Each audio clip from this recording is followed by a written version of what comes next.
Hey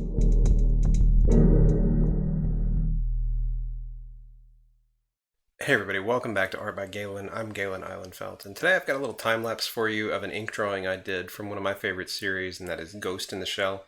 This piece was done with ink, brushes, and some markers. Before we get started on today's topic, I want to ask you a question, and I want you to comment down below if you've experienced any of this. Have you ever dealt with situations that you would call self-sabotage? Or, just something where you're getting in your own way from doing your work? And what, if anything, did you do about it in order to beat it? I just wanted to talk with you a little bit while we watch this time lapse about why it's important that you finish your work, even if you're not completely satisfied with it, or even if you really downright hate it. There's a lot of things that can happen with your work.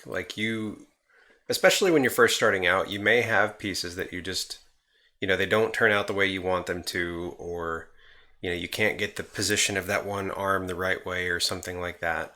And, there any amount of little details that might add up to you not being happy with it. And, that translates to a lot of reasons that we might just quit and shove that piece aside, and we'll tell ourselves, I'll come back to it later, or maybe I'll redo it at some point, or something like that. And, sometimes that's okay. But we have to be mindful of what some might call our artistic karma.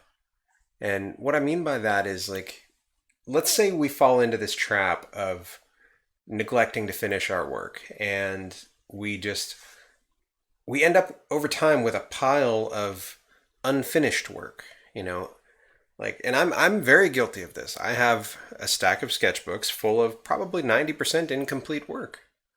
I've also got a stack of canvases that are just unfinished paintings because I let the anxiety and stuff like that get in my way. Really, what it boils down to is that is me holding myself back from doing the things that I really want to be able to do.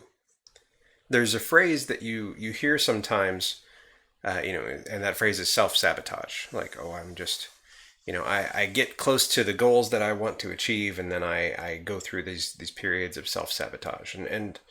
I heard a great remark on self-sabotage by a guy named Jocko Willink, who is he's a Navy SEAL. He talks a lot about, business and leadership and that sort of thing.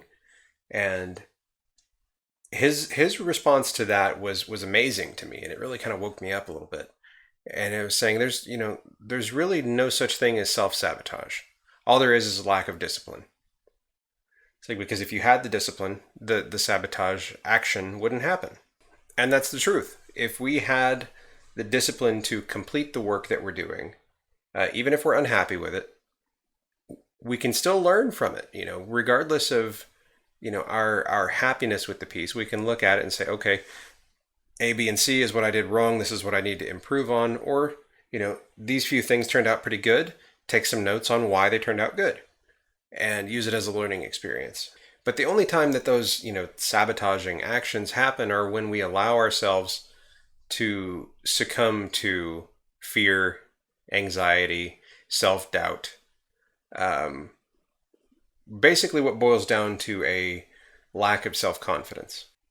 And in my experience, the only real way to build up your own self-confidence, if you're in that kind of a situation, is just to continually prove to yourself over and over that you can do these things.